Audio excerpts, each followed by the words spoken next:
Olá, pessoal, tudo bem? Hoje a nossa aula vai ser sobre necessidade de energia e nutrientes de lactantes. Lembrando que a matéria completa ela está no Moodle, ok?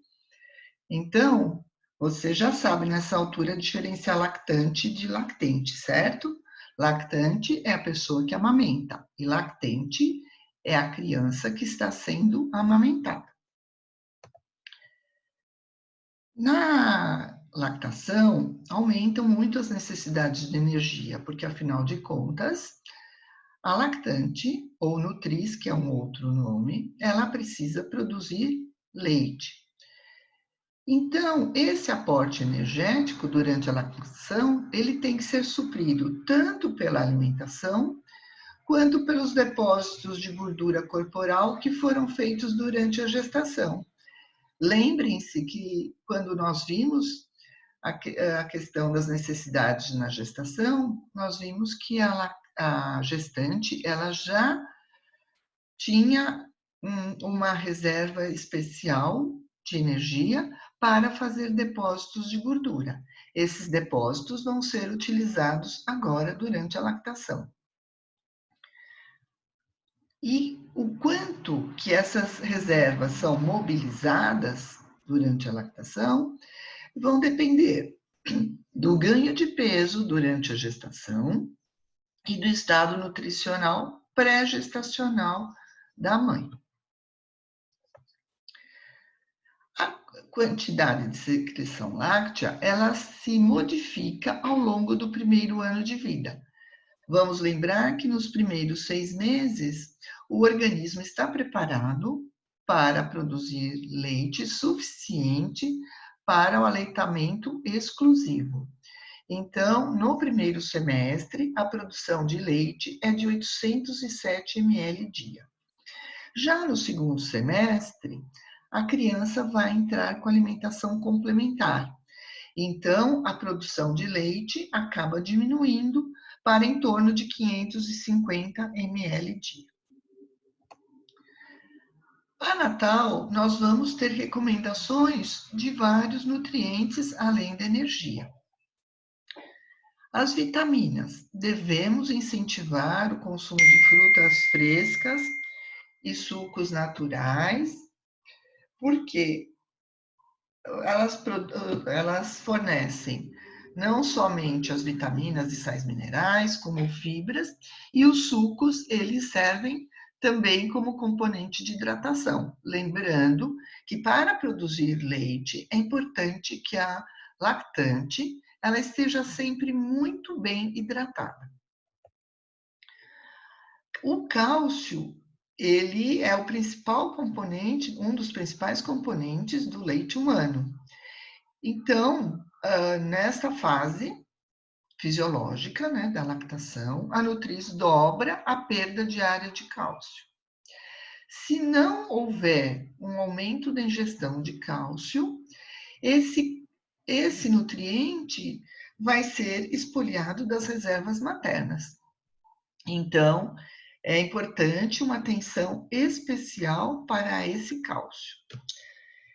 E com relação ao ferro, embora na lactação a mãe, de um modo geral, na maior parte das vezes, tenha uma suspensão da menstruação, e com isso, consequentemente, se reduz a perda de ferro, mas nós temos que lembrar que pelo leite excreta-se de 0,3 a 0,5 miligrama de ferro diariamente.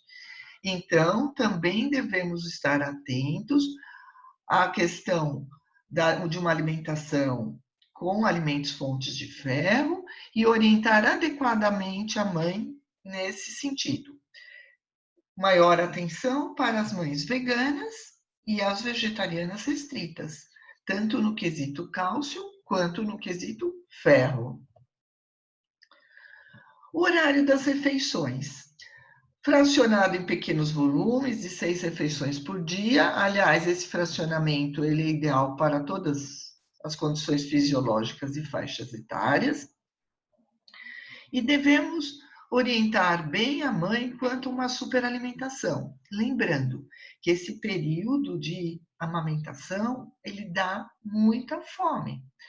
Então, não é questão de restringir o alimento, e sim de orientar quais os alimentos que são mais adequados para aplacar essa sensação de fome e a mãe não ganhar muito peso, em vez de perder, porque normalmente a lactação ela faz perder peso, que acaba levando a pessoa, a, a lactante que ganhou peso na gravidez, a normalizar mais rapidamente o seu peso.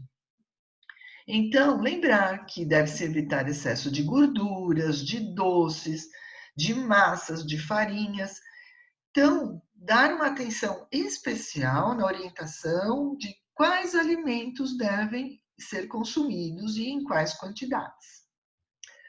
Para evitar a constipação, nós já falamos, é orientar o consumo de hortaliças e frutas frescas. E outra coisa que nós já nos referimos, mas que é fundamental, é a quantidade de líquidos que a mãe ingere. Ela deve sempre estar com água disponível para ela lembrar de tomar água todas as horas, leite, já que tem um aumento do consumo de cálcio, de gasto de cálcio, né? Sucos por conta das vitaminas, minerais. Então, essa orientação de hidratação é muito importante. O que devemos evitar de líquidos? Café e chá, por conta da cafeína. E lembrando que o chá também tem a teobromina além da cafeína. Então, não é que seja proibido a mãe tomar café, mas assim, muita moderação. Então, um cafezinho de manhã junto com o leite, ou no máximo 2 durante o dia, e não mais que isso.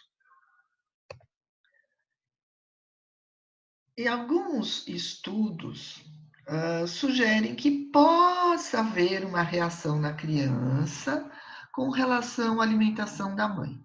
Não existe nada muito conclusivo e nada é muito generalizado. Então, em princípio, não existe restrição alguma para a lactante de consumo de alimentos. Lembrando, lógico, que ela deve sempre tentar uma alimentação mais saudável possível.